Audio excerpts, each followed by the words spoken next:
마태복음 5장 13절부터요.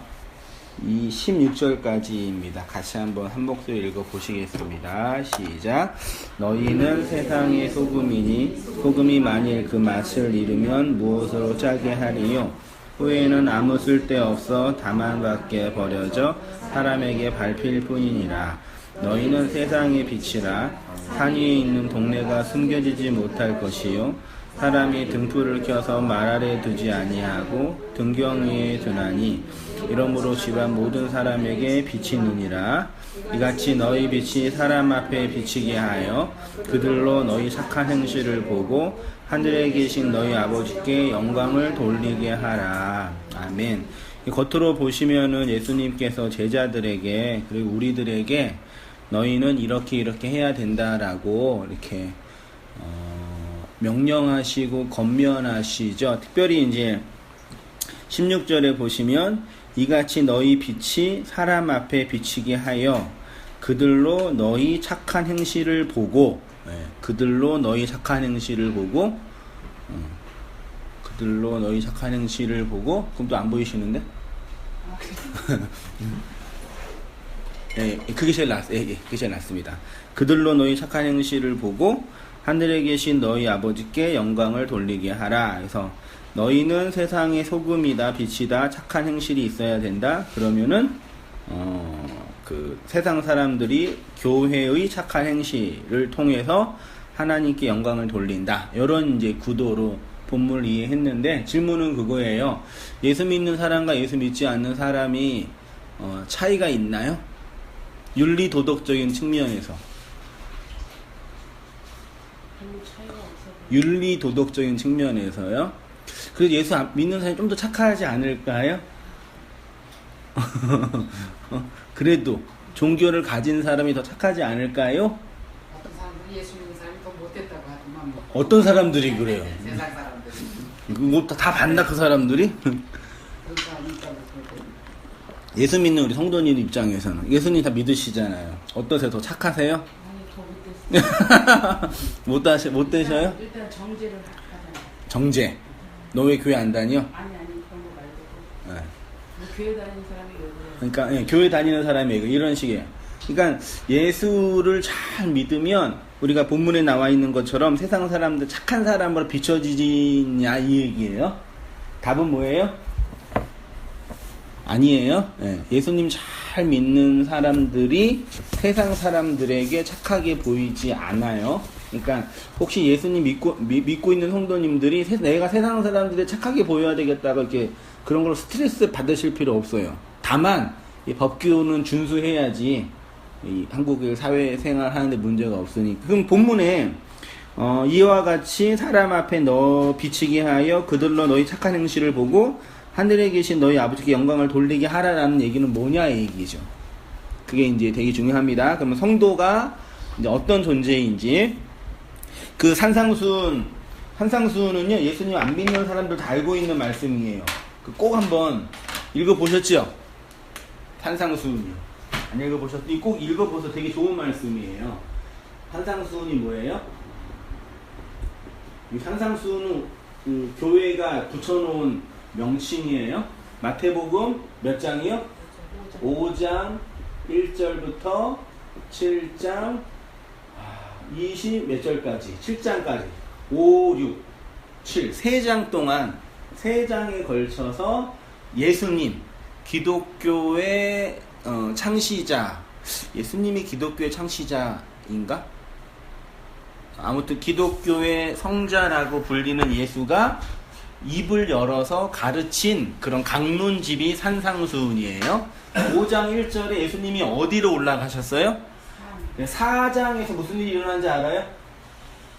4장에서 마태복음 마귀에게 시험을 받으시고 시험을 통과하신 다음에 그 다음에 이적을 행하셔요. 병자를 고치시고 아픈 사람을 치료하셔. 이적을 행하면 어떤 일이 일어날까요?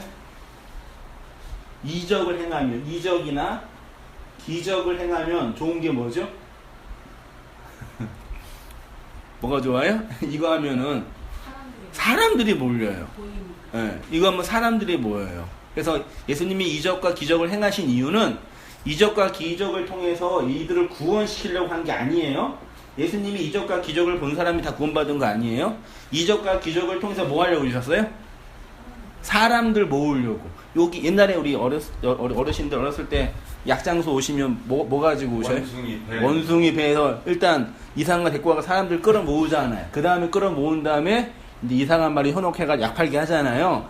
예수님 다 그런 모습이에요. 약장수처럼.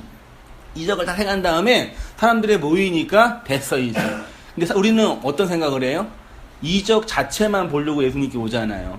이적은 중요한 게 사실 아니에요. 하나도 안 중요해요. 모여서 이들을 모이게 한 다음에 사람들이 모였죠. 그 다음에 이제 뭐 하시는 거예요? 예수님이 입을 열어서 뭐예요? 가르쳐요. 이게 산상수훈의 시작이에요. 어디에서요? 어느 산에서. 그래서 그림을 보면은 예수님이 언덕 위에 올라가 있고 산 위에서 앉아 계신 다음에 밑에 있는 그 군중들이 예수님을 쳐다보면서 말씀을 듣는 거. 이런 그림 보셨죠? 이 산, 이 성경에서 산이라는 개념이 뭐냐면 산에서 뭐가 나와요? 율법이 나오잖아요.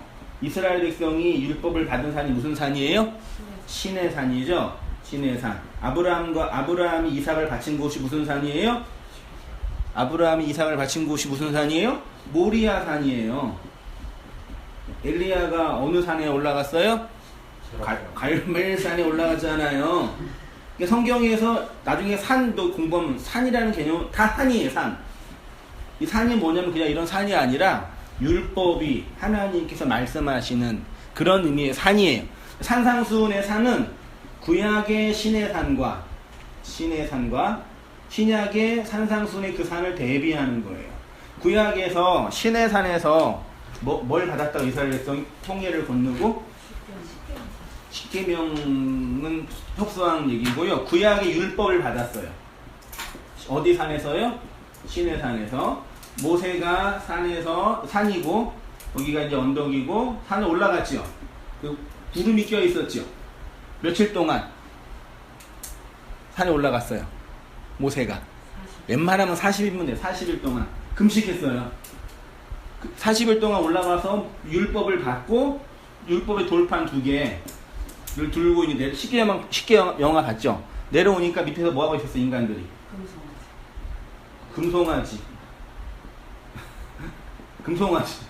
금송아지를 만들었어요. 그리고 모세가 어떻게 해서 율법을 이렇게 던져서 깨졌죠. 이 그림이에요. 그러니까 구약에서 신의 산에서 율법이 떨어지면 사람들이 어떤 사람이라고 폭로당해요? 이 사람들이 우상숭배자다. 율법은 뭐 하는 거냐면 우리의 욕망이 하나님을 소로 만들고 싶다라는 그 욕망. 사람들이 왜 예수님께 왜 모였어요? 이적을 행하시는데 왜 모여요? 저 이적을 통해서 내가 병 낫고 고쳐지고 위로를 얻고 이런 거잖아요.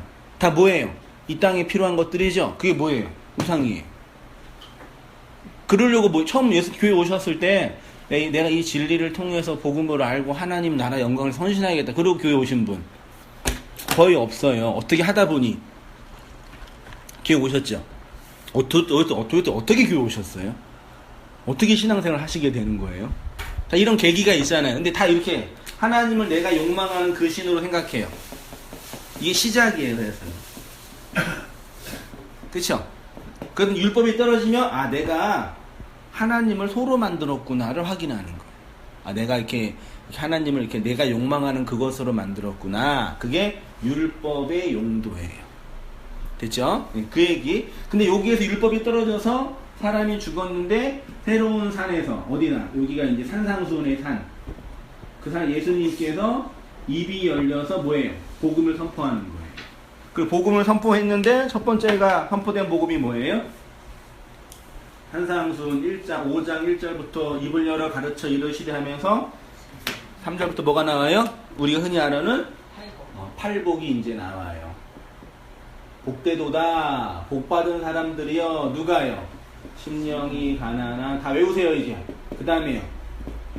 심령이 가난한 자는 복이 있나니. 그 다음에 애통하는 자는 복이 있나니. 그 다음에 온유한 자는 복이 있나니. 그 다음에 의에 줄이고 목마른 자는 복이 있나니. 그 다음에 긍휼히 여기는 자는 복이 있나니.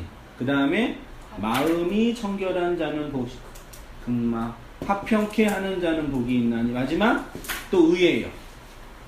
심에 온의 극마화의 이렇게 외웠는데요. 요거는 이렇게 다 담아두세요. 8가지의 복. 마음의 가난함, 애통함, 온유함, 의에 줄이고 목마름, 긍휼히 여김, 마음의 정결, 화평케 하는 자, 의를 위해 박해를 받는 사람이 복이 있다. 8복이죠. 성경에서 언약은 숫자가 몇이에요? 7. 7의 언약을 받은 성도가 이 땅에서 뭘로 살아요? 8로 살아서 그 8자 그러는 거예요. 8로 사는데 그게 현실이 복받은 현실이에요. 에? 세상 말로도 팔자라. 아니, 8자가 좋아야 돼 진짜요. 이 8자 안 좋으면 그래서 8자를 확인하는 게 뭐예요? 토종 비결인가? 그 전 보는 거 8자에 확인하는 거예요. 그 주역에 나와서 태어난 때와 그 시간 다 해가지고 그게 통계가 나온 게 있어요. 통계를 확인하는 게 그 본 거고. 8자가 세잖아요. 남편이 없으면 아무튼 8로 살아가는 거예요. 8로 살아가서 하나님의 언약이 실행되는 삶을 이제 8복의 삶이라고 하고, 그러니까 언약을 이렇게 받아서 이 땅에서 이 복을 누리며 복을 받으며 살아가는 성도가 8로 살아가는 거다. 그래서 구원받은 성도가 저기 노아 방주에서 구원받은 성도가 몇 명이에요? 8명으로 되어 있어요. 그러니까 언약을 받아서 이 땅에 40이라는 인생을 언약 안에서 살아가는 사람의 모습을 8이다라고 이제 표현. 그래서 8복이라고 하는 거예요. 8가지의 복을 그렇게 살아가서 이제 8가지의 복을 쭉 얘기해요. 이게 이제 어떤 의미인지 제가 그동안 다 말씀드렸죠. 어떤 개념인지는 잡히시죠? 안 잡히시면 또 나중에 또 리와인드 하면 되니까요. 걱정하지 마시고. 오늘은 중복인데. 중복. 그래요. 그 다음에 8복을 말한 다음에, 그 다음에 이게 8복을 받은 너희가 세상에 뭐다? 세상에 소금이고 세상에 빛이다라고 이 8가지 복을 받은 성도의 이 실존 상태를 말하는 거예요. 그 여러분이 이 8가지 복을 받으셨잖아요. 복을 받았으면 알아가고 계시잖아요. 그럼 뭐예요? 세상의 소금이고 세상의 빛이 됐다라고 선언하는 거예요. 그러면 세상의 소금이 뭐고 세상의 빛이 뭐냐? 이게 중요하죠. 그렇죠? 소금, 너희는 세상의 소금이니까 성도는 세상의 소금이 무슨 역할을 해요? 짠맛을 나게 한다. 또요, 부패를 방지한다. 또 없나요? 소금은 바다의 물의 몇 프로가 소금이래요? 2%예요? 3%예요? 모르세요? 2%인가 3%인데 그게 바닷물을 짜게 하는 것처럼 성도가 세상을 짜게 한다. 부패를 방지한다. 그렇게 그렇게 말하는 분들이 태반이거든요. 근데 이거는 이제 거의 틀린 거예요. 그런 의도가 아니에요. 세상의 빛은 뭐냐? 세상을 밝게 빛나게 하는 거다. 살기 좋은 세상으로 만드는 거다. 그거 아니에요? 그럼 이게 뭐냐? 한마디로 말하면 너희는 세상의 소금이고 빛이다. 한마디로 말하면 뭘까요? 너희는 세상의 언약이다. 이렇게 할게요. 제가 언약의 핵심, 언약을 하나님과 인간 사이의 언약을 설명하는 가장 좋은 게 뭐예요? 옛날에 무덤에 뭘 저기 여기가 무덤이다라고 뭘 어떻게 했어요? 땅 한 다음에 옛날에는 이렇게 봉분을 안 했잖아요. 고대 시대에는 뭐 했어요? 고인돌 세웠잖아요. 이거요. 이게 뭐예요? 여기는 사람 죽었다. 가까이 가지 말아라. 그 뜻이에요. 그치요? 이게 어떤 상징이죠? 여기 사람 죽어 있다. 그러니까 이 하나님과 인간 사이의 언약을 설명하는 상징적 그림이 뭐예요? 우리가 알고 있는 기독교. 그게 십자가예요. 왜 이러세요? 쉬운 거. 십자가는 원래 이거는 기둥이에요. 기둥. 스타우로스. 기둥을 딱 박은 거예요. 이렇게. 이게 그 뭐다? 언약이다. 십자가는 뭐다? 하나님과 인간 사이의 어떤 언약적 상징물이다. 됐죠? 그것처럼 너희는 소금이고 빛이다. 성도는 세상의 언약의 어떤 상태다. 그거를 소금이라고 한다. 그거를 빛이라고 쓰신 거예요, 예수님께서. 됐죠? 그러면 우리가 언약이 됐다는 얘기는 뭐냐? 느낌이 오셔야 돼요. 그 얘기예요. 설명이 좀 길었는데 읽으면서 정리해 볼게요. 율법의 용도 있지요? 율법의 용도. 우리 안성자 권사님 한번 찬찬히 읽어주시겠어요? 모세가 시내산에서 율법을 받고 산 아래로 내려오자 산 아래서는 무엇을 하고 있었지요? 자신들이 하나님을 만들었는데 그 하나님이 바로 금송아지였습니다.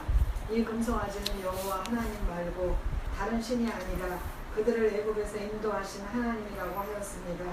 내가 욕망하는 하나님을 형상과 모양으로 만드니까 애굽의 번영의 신인 아피스의 금송아지를 만들었다는 것입니다.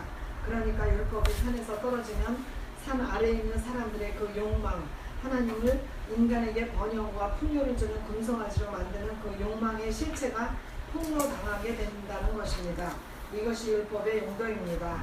네. 권사님 집 댁에서요 이렇게 원고를 읽으세요. 목소리가 워낙 좋으셔서 힘이 나오시는 것 같아요. 진짜요. 이 글을 읽는 게 글을 이렇게 이게 뭐냐 입으로 표현하는 게 되게 큰 힘이에요. 애들 공부할 때 말하면서 공부하거든요. 혼자 이렇게 묵상도 하셔야 되지만 이렇게 좀 시간이 있거나 할 때 한 5분 10분간이라도 큰 소리를 읽으시면 그 학문적으로도 깊이가 생기고 또 내면적으로 도움이 되거든요. 이렇게 해보세요. 성경도 이렇게 읽으시는 것처럼요. 율법의 해체와 완성 우리 안 사모님께서 오늘 안씨가 좀 하셔야 되겠네요. 예. 율법의 해체와 완성. 그 금송아지가 하나님 말고 다른 신이 아니라 자신들을 애굽의 종에서 구원시켜준 여호와 하나님이라고 명하였다는 것입니다. 율법은 이렇게 우리의 우상 숭배의 그 본질을 폭로하고 드러나게 합니다. 그래서 그 율법은 반드시 깨어져야 합니다. 이렇게 첫 번째 율법으로 오신 예수가 시내산과 같이 율법이 선포되는 예루살렘에서 깨지게 된 것입니다. 이렇게 깨지는 율법은 율법의 해체가 아니라 율법의 완성입니다. 율법이 어떻게 우리 안에서 하나님의 은혜를 잉태하여 출산하게 되는지를 설명하는 것이 바로 산상수훈에서 예수의 입에서 나온 이 말씀입니다. 네, 그래서 그 은혜의 현실을 설명하기 위해서 복받은 성도의 현실을 8가지 내용으로 설명하고요. 이렇게 율법을 하나님의 언약으로 받아 너덜로 사랑하는 성도의 모습을 세상의 소금으로 세상의 빛으로 선포하고 있습니다. 8가지 복을 받은 하나님의 백성이 세상의 소금이 되기 위해서는 노력하고 세상의 빛이 되기 위해 힘써야 된다고 하지 않으시고 너희는 세상의 빛이고 너희는 세상의 소금이다. 그래서 산상수훈을 제가 한번 정리했는데요. 한 10분 동안만 이것만 정리해 볼게요. 요 개념을 딱 머릿속에. 여러분 성경은 몇 권이에요? 66권이 몇 절이에요? 절. 몇 절인지 아세요? 그것까지 알 필요 없으시죠? 여러분들이 천 몇 절인가 그러는데. 네. 성경 66권을 다 깨달으셔야 돼요. 그거.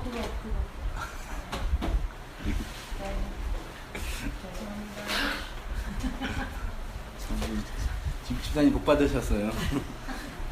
성경 66권 다 아셔야 돼요? 그럼 뭘 아셔야 돼? 에? 성경은 한 문자만 알아도 돼요. 진짜예요. 여기 히브리어의 알렙이라는 문자가 이렇게 있어요. 알레프. 영어의 A거든요. 이 알레프 뭐처럼 생겼어요? X처럼. 원래 이게 뭐냐면요. 소가 있고 뿔이 이렇게 있죠. 뿔이요. 소뿔을 형상화한 게 이거예요. 그래서 이게 소인데, 소는 옛날에 뭐예요? 힘이었죠.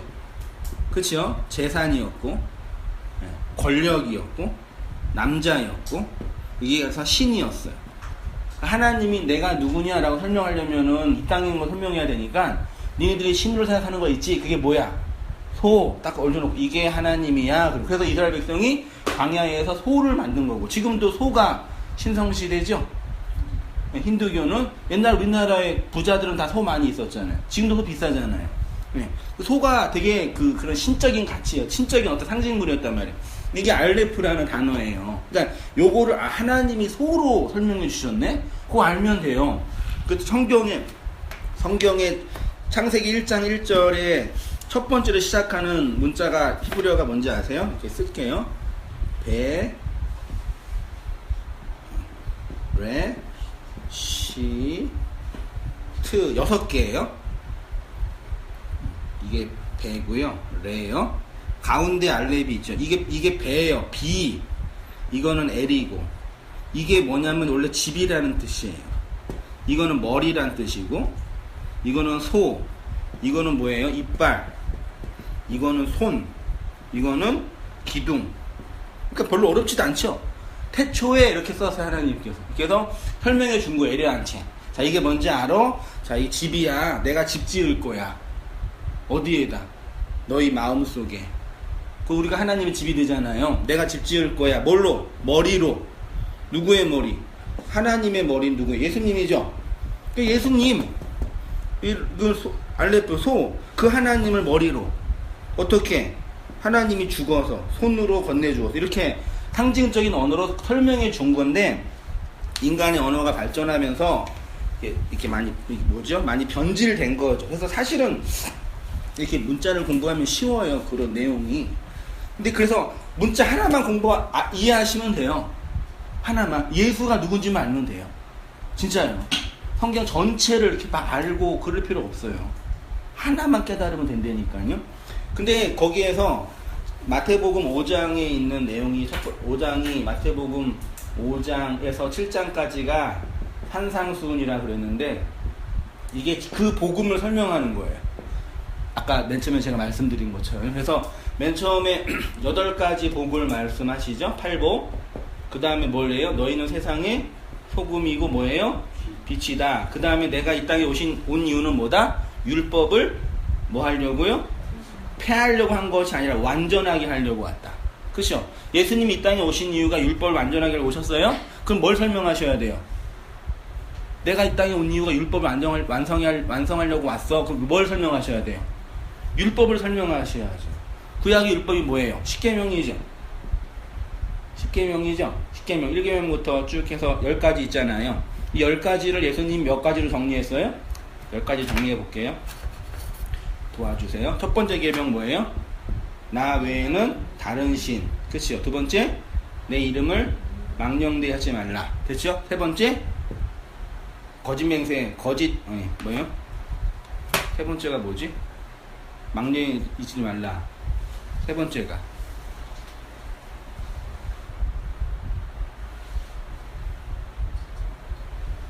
나 외에는 다른 신을 두지 말라. 망령되이 있지 말라. 세 번째가 뭐예요?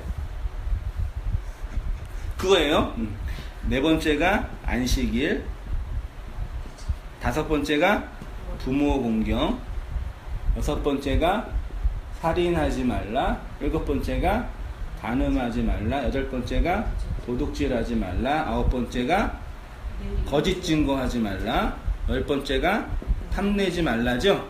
네.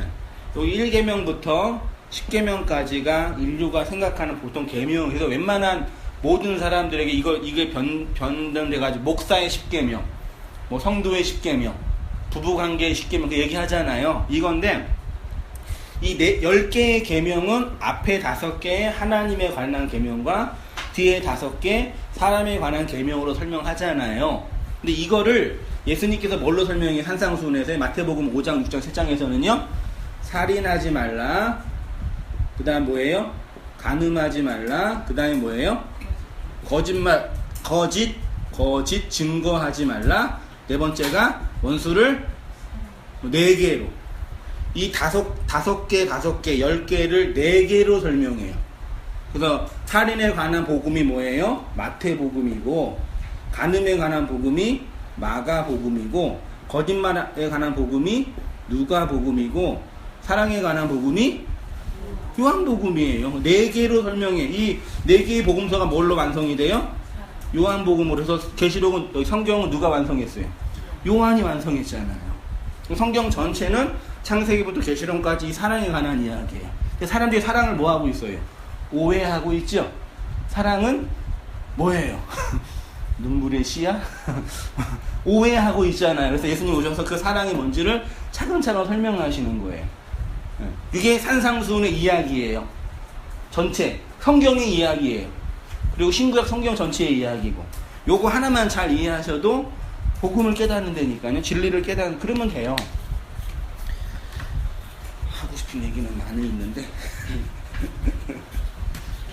여러분 너무 시간은 찬찬히 있으니까요.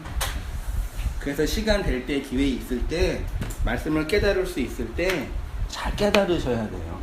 그 진리나 복음은 언제나 깨달을 수 있다고 생각하지 마세요. 진짜예요. 이렇게 들릴 때가 있어요. 물 들어올 때 노져야지. 들을 때 들으셔야 돼요.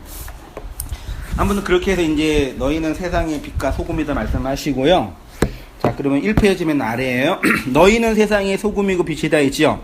여기 원문으로 보면 시, 에이미, 호, 할라스, 호게 보이시죠? 직역하면 너희는 그 땅의 그 소금이다예요. 정관사가 붙어 있어요. 동사가 에임이라는 동사로 현재형, 능동정이고요. 2페이지. 지금 소금이라는 것입니다. 그리고 세상과 소금 앞에 호라는 정관사가 붙어 있으니까, 이거 우리가 정관사 있는 거 없는 거 차이 아시죠? 이거는 무슨 컵이에요? 그냥 컵이죠. 근데 그 컵 주세요 그러면 어떤 컵이에요? 이게 어떤, 그 컵, 한승희 목사의 그 컵, 이거지.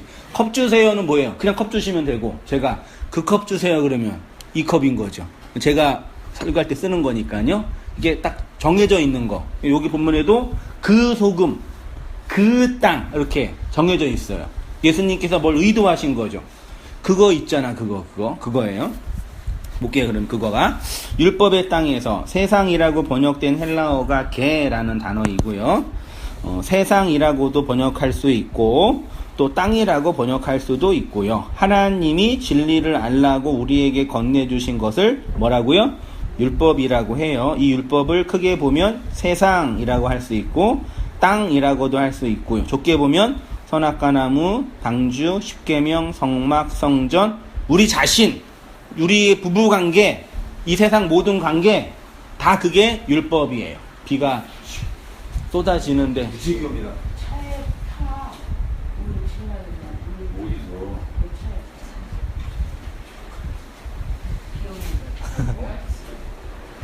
차인데 이 파가 이만큼 있는데 비가 와서 저거 오. 문 다 열어줬어요?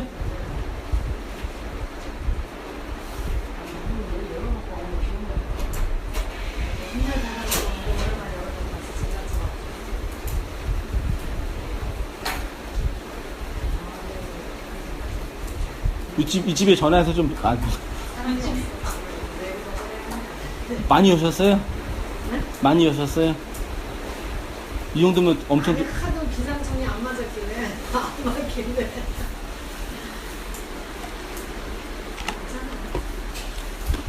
한번 뒤져놨어요. 네, 소금의 언약.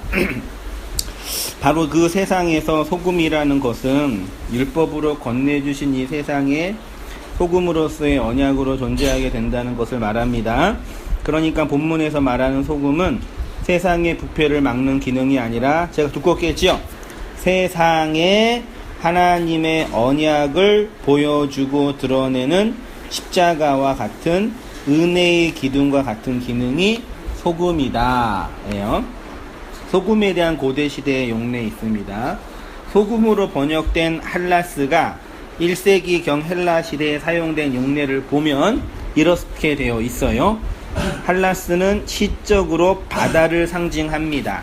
당대의 관용적 용어로 소금을 함께 먹는다 라는 뜻은 뭐라고요? 오랜 친구다, 그 뜻이었대요. 우리들 사이에 소금이 있다, 혹은 내가 소금을 사랑하는 것 같이 당신을 사랑한다. 옛날에 소금은 되게 귀했었죠. 옛날에는요. 그래서 소금을 차지하는 사람이 권력을 차지했다며요. 그 기억나요, 그것도요. 소금은 양념이자 방부제로 가정과 의학상의 가치가 고대에 있었습니다. 또한 종교적인 의미로 희생제물에 소금을 치는 관습이 있었대요. 희생제물을 신의 식사로 보는 고대 시대의 종교 사상을 그대로 예표하고 있지요. 지금도 우리 소금 처음 드시죠? 고기에다. 소금은 신성과 결합하는 것으로 부패와 타락이 악마와 관련되어 있다고 보는 사상을 설명합니다. 소금이 악귀를 막는다고 생각한 것이죠. 문 다 닫으셨어요? 네, 괜찮으세요? 구약 성경이 말하는 소금, 레위기 2장 13절 있죠? 본문 보이세요? 같이 한번 읽어보시겠습니다. 시작. 내 모든 소재물에 소금을 치라. 내 하나님의 언약의 소금을 내 소재에 빼지 못할지니 내 모든 예물에 소금을 드릴지라. 이거 보세요. 레위기 2장 13절에서 소재물에 언약의 소금을 치는 것은 하나님과 그의 백성 사이의 관계가 영원히 파기될 수 없음을 나타냅니다. 이렇게 모든 희생 제물에 소금을 치는 것은 이 언약 관계의 필연성과 영원성을 소금으로 상징으로 설명하는 거래요. 민수기 18장 15절 같이 한번 읽어보시겠습니다. 본문 보이시죠? 시작. 여호와께 드리는 모든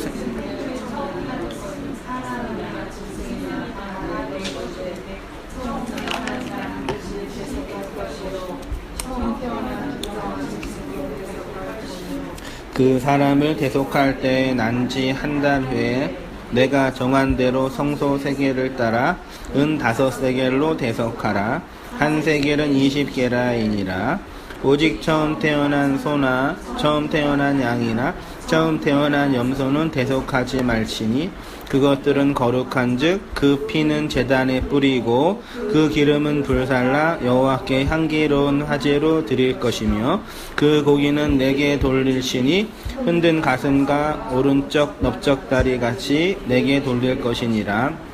이스라엘 자손이 여호와께 거제로 드리는 모든 성물은 내가 영영한 음식으로 너와 내 자손에게 주노니 이는 여호와 앞에 너와 내 후손에게 변하지 않는 소금 여기 언약이라고 소금 언약이 뭐예요?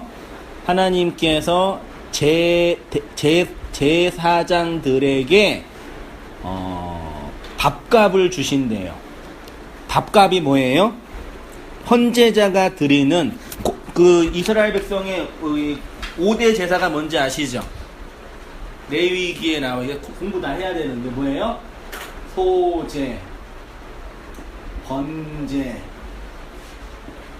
화목제, 속제제, 속건제 있죠? 이건 제사 내용이거든요.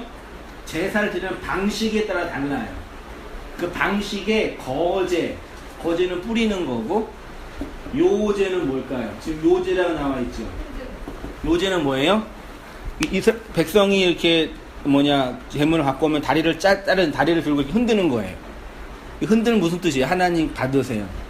지금도 교회에서 성들이 헌금 낸 거를 흔든다고 그런 분들은 계시는데, 이게 요제, 이게 흔들어서 짐승의 가슴과 앞다리는 누구 거예요? 그거를 제사장들의 몫으로 주는 거예요. 제사장들의 사례비, 생활비로. 이게 하나님이 그 제사 방식에 넣어준 그 약속이라는 얘기죠. 그게 소금 언약이라고 지금 본문이 말하고 있어요. 내가 너한테 언약을 할 거다. 변하지 않는 그 재물의 분깃을 너한테 줄 거다라는 그 언약을 설명하는 게 소금 언약이에요. 당연히 뭐예요? 변하지 않는 소금 언약, 하나님의 제사가 영원히 완전하게 집행된다는 것을 제사장들과 언약을 통해서 설명하는 거예요. 그리고 그 제사는, 이것도 못하네요. 제사는 예수 그리스도를 통해서 영단번에 완전하게 드리게 된다는 것을 상징적으로 설명하는 것이라 할 수 있지요. 소금 안에 영원성이 내포되어 있는 거니까요. 영원한 완벽하게 드려지는 제사가 있을 거다. 그게 누구의 제사요? 누구의 제사? 예수 그리스도의 제사에서 예수 그리스도를 믿어야지 구원받는 거예요. 그분의 제사로만 구원받는 거라니까요. 에스겔 16장 4절 있지요. 같이 읽어보시겠습니다. 시작. 너의 난 것을 말하건대 내가 날 때에 내 배꼽줄을 자르지 아니하였고 너를 물로 씻어 정결케 하지 아니하였고 내게 소금을 뿌리지 아니하였고 너를 강보로 싸지도 아니하였나니. 이건 이스라엘 백성의 그 죄에 대해서 하나님이 진노하실 때 쓰신 표현이에요. 고대 시대에 갓 태어난, 오늘 오타가 많네요. 태어난 아기를 소금으로 닦았다고 합니다. 이 관습은 악령들을 쫓아내기 위해 행하여졌대요. 혹은 아기의 생명을 보존하기 위해서, 정화하기 위해서 아기가 태어난 후 부정한 상태에서 정결한 상태가 되었음을 증명하기 위한 풍습. 고대인들은 소금이 악기와 부정과 악기를 물리칠 수 있는 신적 은총과 힘이 있다고 생각했대요. 우리나라도 부정한 일 있으면 소금 뿌려지잖아요. 왜 그러지? 희한하네. 재수 없는 사람 왔다 보면 부정 탄다고 소금 뿌리잖아요. 그게 이게 악기를 축출하는 어떤 힘이 있었나 봐요. 있다고 생각했나 봐요. 소금이. 이게 그런 풍습이 있었나 봐요. 그래서 어린아이가 태어나면 소금으로 닦았다는 얘기는 이들을 이제 악기로부터, 악마로부터 보호한다. 그런 고대인의 풍습이었대요. 왕하 2장 19절 같이 읽어보시겠습니다. 시작. 그 성읍 사람들이 엘리사에게 말하되 우리 주인께서 보시는 바와 같이 이 성읍의 위치는 좋으나 물이 나쁨으로 토산이 익지 못하고 떨어지나이다.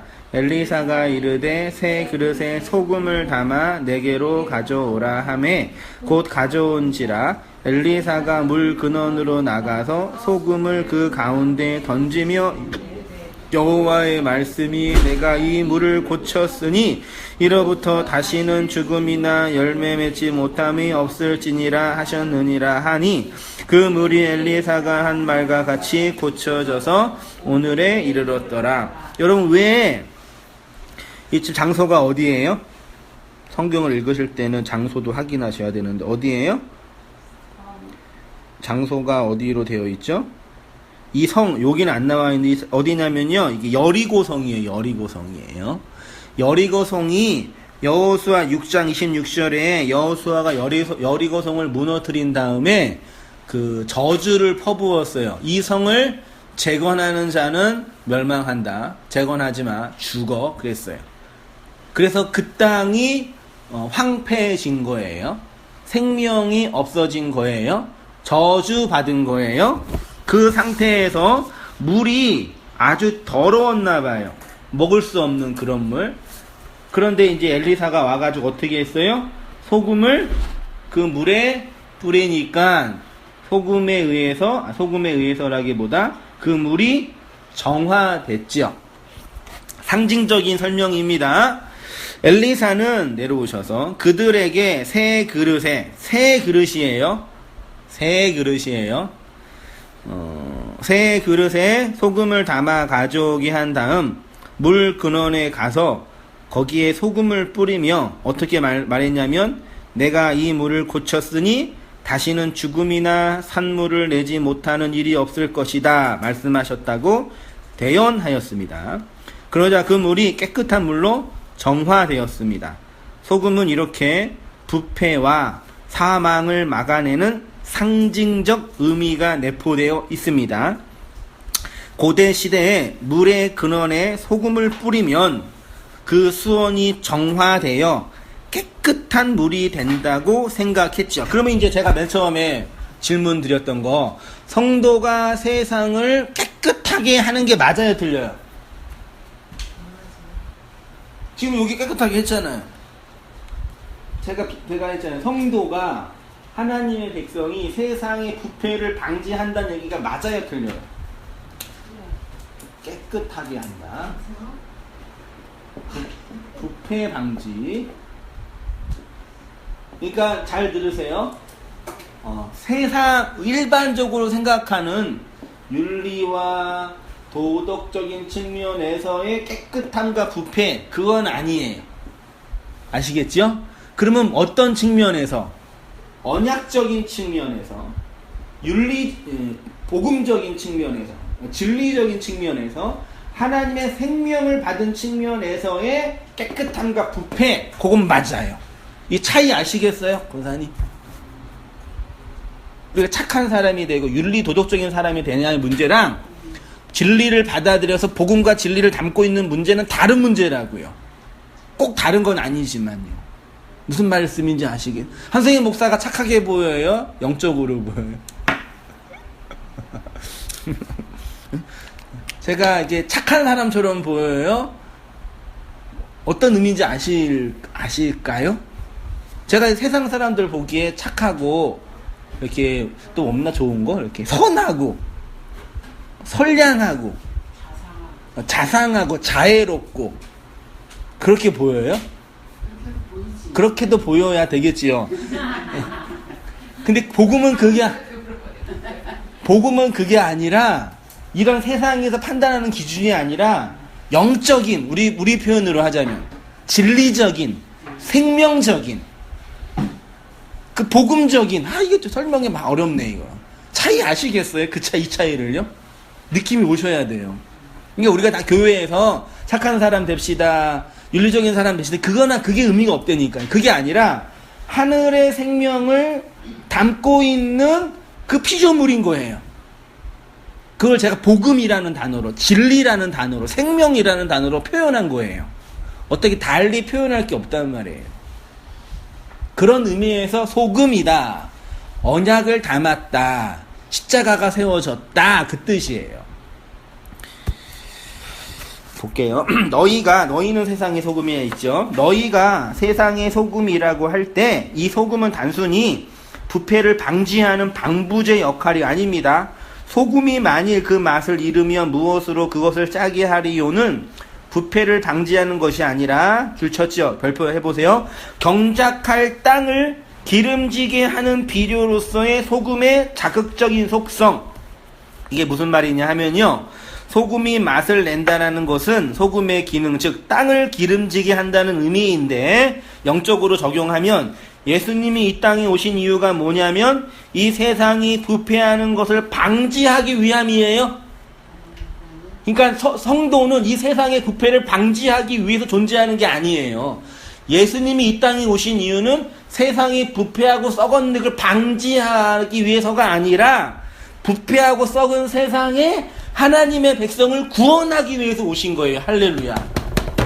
예수님이 이 땅에 오신 이유는 이 세상이 인간이 살만나고 평화롭게 살고 기타 등등 사람들이 좋아하는 그런 세상을 만들기 위함이 아니라 부패하고 썩은 세상에서 하나님의 백성을 만들기 위해서, 그들을 구원하기 위해서 오신 거라니까요.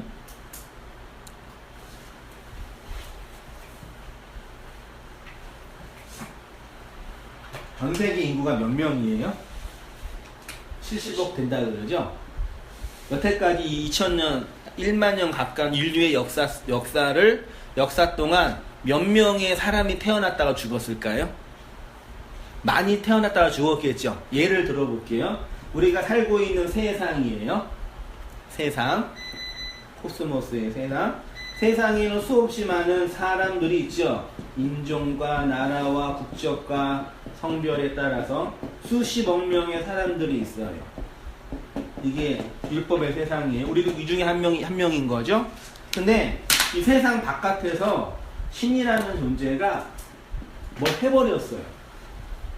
내려와서 이 세상에서 이 세상을, 이 신이 이 세상에 있는 인간이 살기 좋은 곳으로, 윤택한 곳으로 바꾸어서 너희는 세상에서 잘 살아라, 그러려고 세상을 만드신 거예요? 아니죠.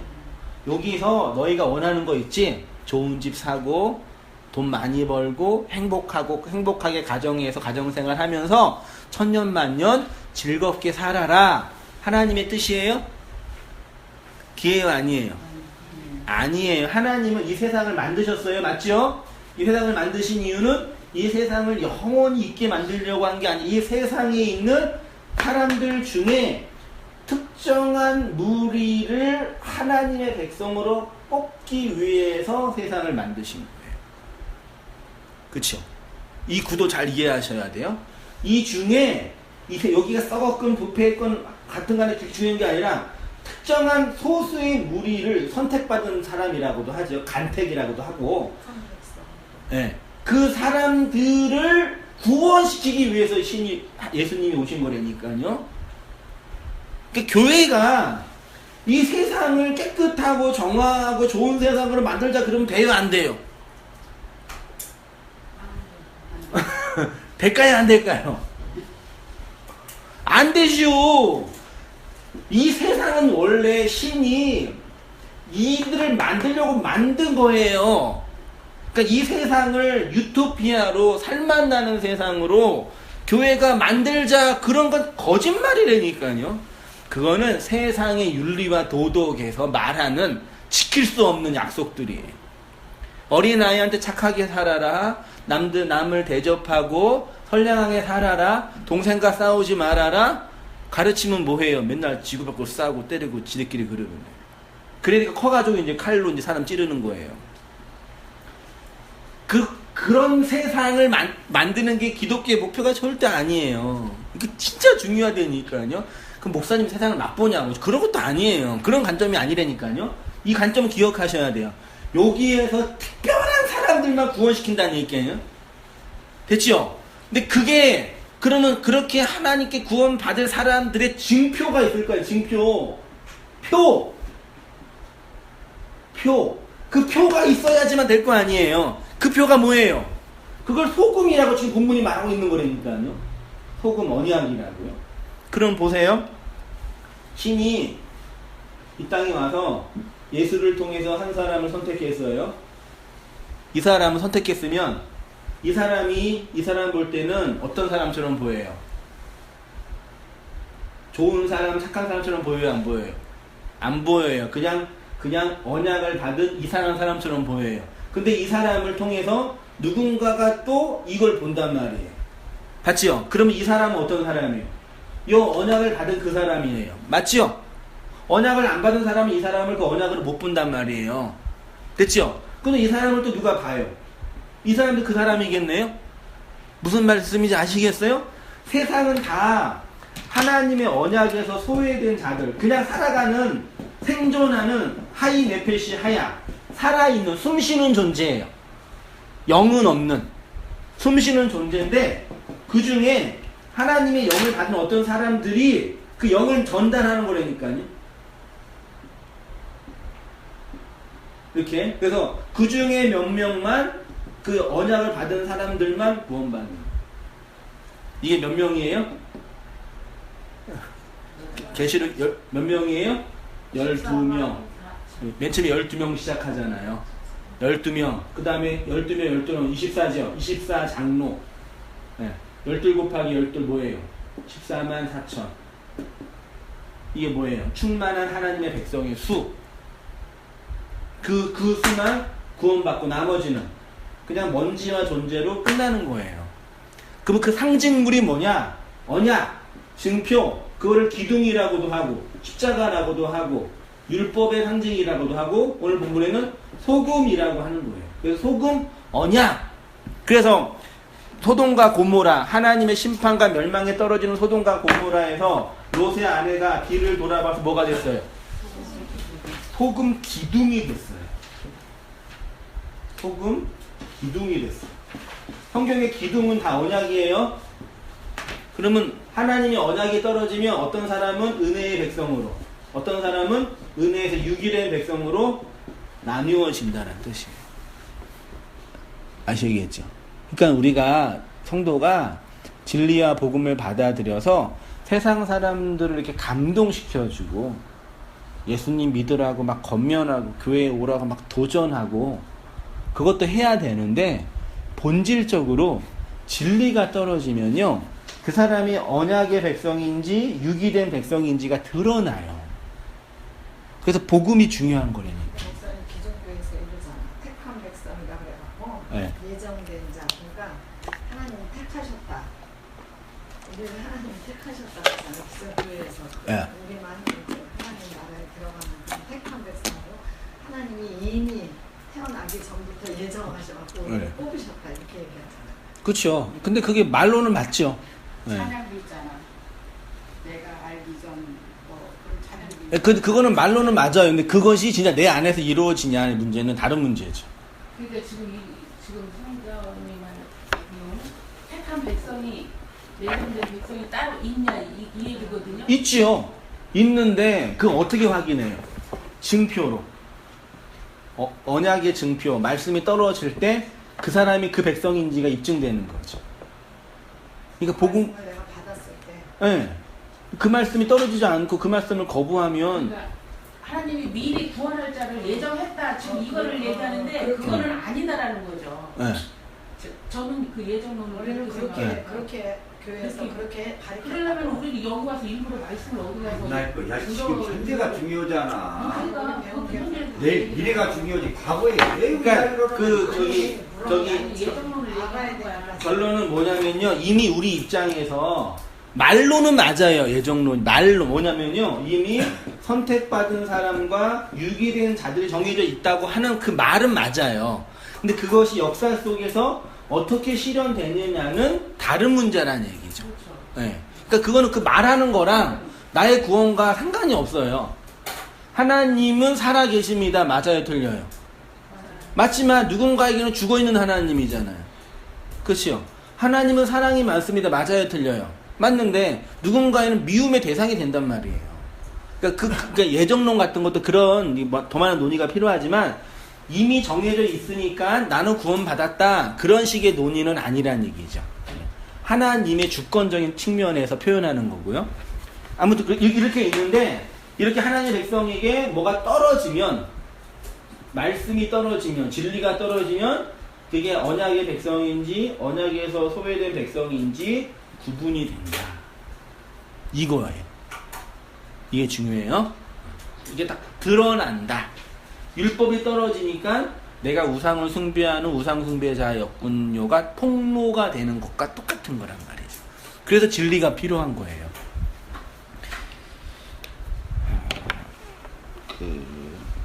3페이지 맨 위에요. 맨 위에. 그러므로 팔복의 복을 받은 성도가 세상에서 소금이 된다라는 것은요. 이러한 언약의 기능으로서 하나님의 언약의 소금이 된 너희가 이 세상에서 그 언약을 나누어주는 존재와 기능이 된다. 여러분이 소금 언약이 되는 거예요. 우리가 언약으로 존재하는 거라니까요. 그래서 너희는 세상의 소금이야 라고 예수님이 선포하신 거예요. 언약이야 그런 거예요. 그리고 그 언약이 집행되는 것에는 반드시 긍정적인 작용만 일어나는 것이 아니라 뭐도 있어요? 부정적인. 창세기 19장 24절 같이 읽어보십니다. 시작. 여호와께서 하늘 곧 여호와께로부터 유황과 불을 소돔과 고모라에게 비같이 내리사 그 성들과 온 들에서 성에 거주하는 모든 백성과 땅에 난 것들을 다 엎어 멸하셨더라. 롯의 아내는 뒤를 돌아봤으므로 소금 기둥이 유황과 불을 소돔과 고모라에 누가 보냈어요? 여호와께로부터라고 분명히 되어 있어요. 그럼 이게 뭐예요? 하나님께서 이 세상에게 유황과 불을 보냈다는 얘기는 뭐예요? 그 김정은 같은 미친놈이 핵미사일 쏘는 게 유황과 불 그런 거예요? 이게 뭐예요? 하나님 이 땅에 보낸 그게 뭐예요? 하나님의 말씀이라니까요. 잘 들어서 이게 중요해요. 하나님을 자꾸 이렇게 귀신으로 생각한단 말이에요, 사람들이. 이 성도의 실존을 홍해라는 강과 요단강이라는 강으로 구분한다 그랬죠? 홍해 건너기 전에 세상 어디라 그래요? 이거 다 외우세요, 이제 외국. 그 다음에 여기는 뭐예요? 광야. 여기는 뭐예요? 가나안이에요. 애굽은 율법의 세상이에요. 여기는 우리의 역사고 여기는 묵시라고 해서 영원한 세상, 완성이라고 해요. 아직 우리가 가지 못한 세상, 언약으로 간 세상, 요단강 건너야지만 가는 거, 죽어야지만 가는 곳. 그러면 애굽에서 몇 개의 재앙?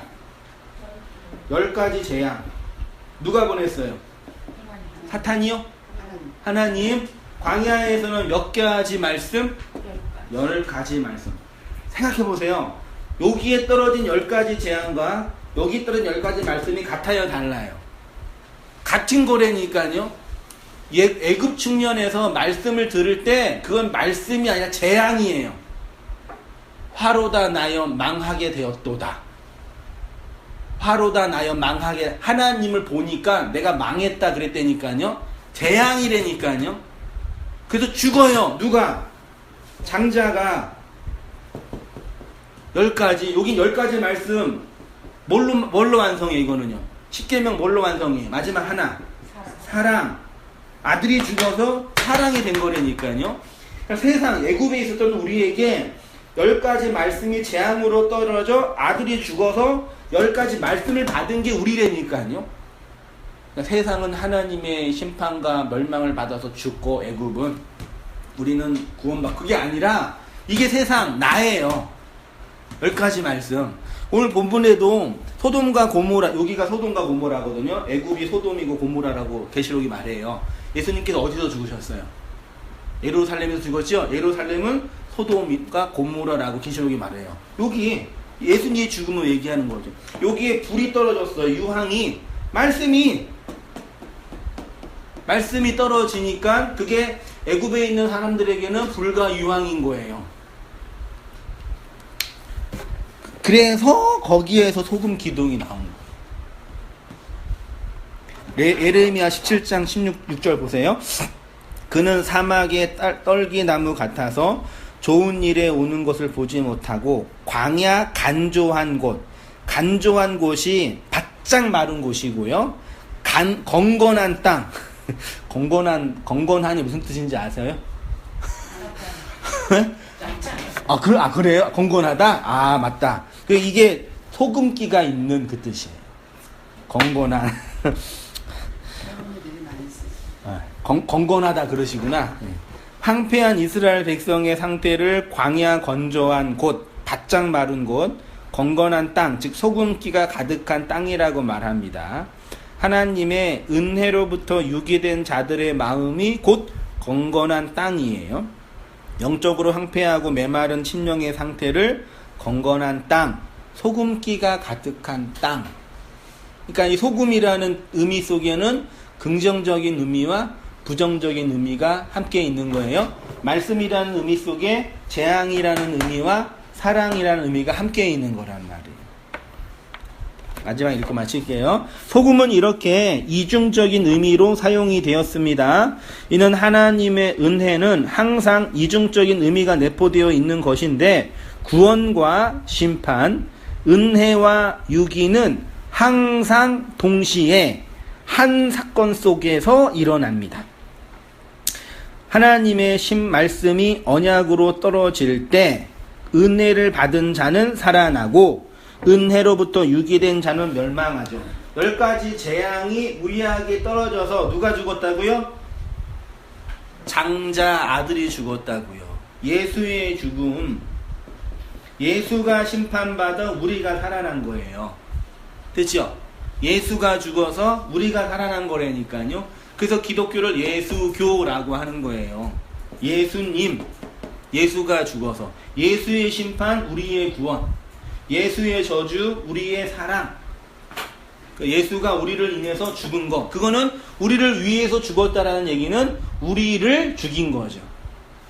인생을 위해서 죽었다는 얘기는 우리의 인생을 아름답고 귀하게 만들기 위해서 죽은 게 아니라 나를 죽인 사건이에요. 그래서 그 죽음이, 이 장자의 죽음이 어디서 실행돼? 우리의 삶 속에서. 광야 40년의 인생 동안. 지난주에 공부하셨잖아요. 야곱이 누구의 옷을 입었어요? 에서의 옷을 입었어요. 에서의 옷을 입으니까 에서가 됐는데 에도의 옷을 입고 어디로 갔어요? 야곱 뜻이 뭐예요? 강도, 도둑놈 이거예요. 근데 누구의 옷을 입어서 형의 옷, 장자의 옷. 성도가 우리가 예수의 옷을 입었네요. 그럼 어디로 가요? 곧바로 광야로 간다니까요. 몇 년? 7년, 37, 21년. 뺑뺑 돌다가 다시 들어오죠. 어떻게 들어와요? 남자의 씨가 있는 무슨 뼈요? 환도뼈가 꺾어지고 다리가 져서 들어오는 안식으로. 그렇죠? 이게 말씀 받은, 예수 옷 입은, 언약 받은, 소금 받은 성도의 일생이에요. 이럴 때 이제 절망을 하셔야 되는 거예요. 아, 맞아. 갈 데가 없구나. 끝났구나. 우리가 그 손 안에 있구나. 절망을 하셔야 된다니까요. 그래서 여기서 예수의 옷이 입혀. 이게 하나님의 언약의 기둥이 되는 거예요. 그래서 세상 사람이 보기에 우리를 딱 볼 때, 아, 쟤네들은 하나님의 옷을 입고 하나님께 끌려가는 하나님의 백성이구나를 보게 되는 거예요. 그게 윤리도덕이라는 문제가 아니라니까요. 그냥 그 언약을 담는 자. 이해되시죠? 이게 기독교예요. 그래서 그렇게 언약으로 서 있는 성도가 있는 거고, 말씀을 담은 성도가 하나하나 세워지는 거예요. 마지막 밑에서요. 언약을 받아 팔복의 상태로 살아가는 성도는 반드시 세상의 소금이 되는 것이고 하나님의 언약의 소금이 된다는 것입니다. 그래서 물을 정화하기도 하고 땅을 비옥하기도 하지만 생명이 거하지 않는 땅임을 폭로하는 일도 하는 것입니다. 그래서 말씀을 듣는 자가 복받은 것입니다. 그래서 말씀을 마치겠습니다. 한 줄 소감 간단하게 하시고요. 오늘 김정희 있어 오늘 할까요? 오늘은요? 여기서부터 돌아갈까요? 간단하게 그냥 넘어가셔도 돼요. 소금기둥이 된 거는 그건 언약이라고 그러잖아요. 네. 그러면 우리 전에 성경을 볼 때는 뒤를 돌아다가서 소금기둥이 돼서 나쁜 걸로 알았거든요. 네. 뒤를 돌아다갔다고. 네. 그건 어떻게? 그러니까 그러면 안 된다. 나 잘못된 일을 했다. 그런 차원이 아니라 이런 이야기를 통해서 하나님의 언약이 실현된다. 그렇게 보면 되죠. 우리도 뒤를 돌아보면 안 된다. 그런 의미가 아니라. 우리 맨날 뒤돌아보잖아요.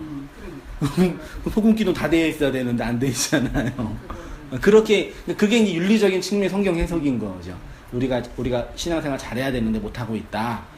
그런 개념이 아니. 잘하고 못하고가 중요한 게 아니라니까요. 그 윤리적으로 생각한 게 아니고 우리는 어떻게 생각하냐면 나는 소돔과 뒤돌아봤다가 고모라가 하면 나쁜 거로만 생각했어. 그렇지 우리는 많이 그렇게 생각을 하죠. 그 세상을 그거를 경험했던 사람 얘기를 들어보니까 이렇게 우리가 그냥 그 믿음으로 가야 되는데 예수를 받아서 믿음으로 가야 되는데 자꾸 이렇게 죄를 의식하는 거 이제 윤리도덕적으로 이렇게 율법에 죄가 있으면 율법에 걸려서 죽잖아요.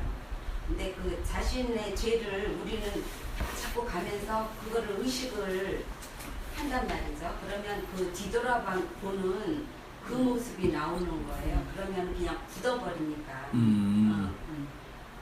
그거를 얼른 이제 떨치고 믿음으로 회복해갖고 다시 예수를 다시 바라봐라. 이제 그런 깨달음이 있었다고 누가 그 경험 얘기한 걸 들은 적이 있거든요.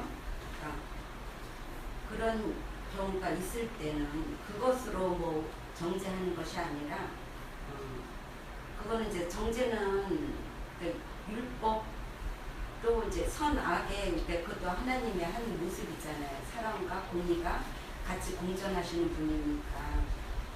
그러니까 거기에서 우리의 그 자아는 살 수가 없는 존재잖아요. 멸망해야 되는 존재고. 근데 이제 거기에 머물러 있으면 다시 살아날 수가 없잖아요. 그러니까 오래 머물지 말고, 그러니까 뒤를 보지 말고, 지금 현재 하나님 앞에 내가 죄를 느낄 때, 죄 의식이 올 때 그거를 떨쳐버리라고 이렇게 경험을 해주더라고요. 네. 집사님 다 하신 거예요? 김정환 집사님? 네. 안사물님. 네.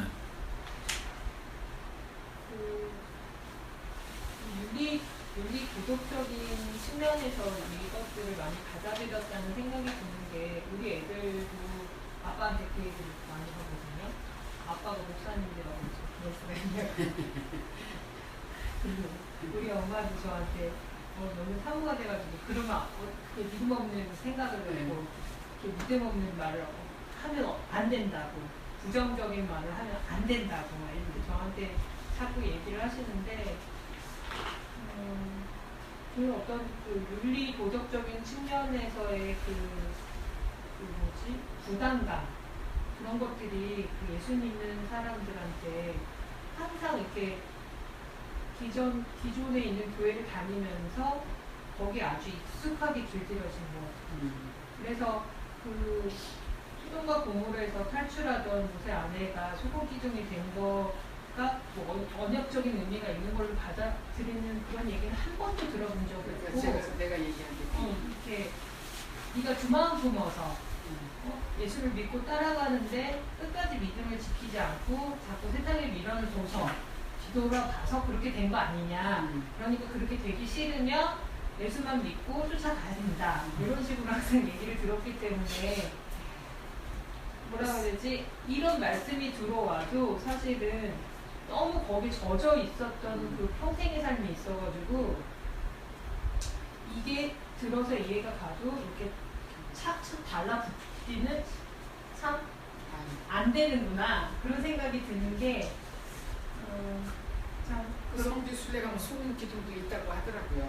그 만든 거죠, 사람들이. 아니, 돈 벌려고. 아니 그 저기 세계 테마기에 보면 나오더라고요.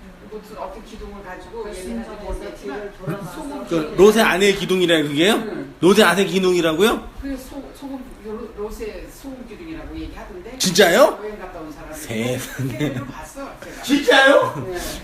그냥 소금이 그냥 세워진 건 글쎄 텐데. 그랬는데 어쨌든 몰라도 그게. 아무튼 네, 알겠습니다. 그래서요?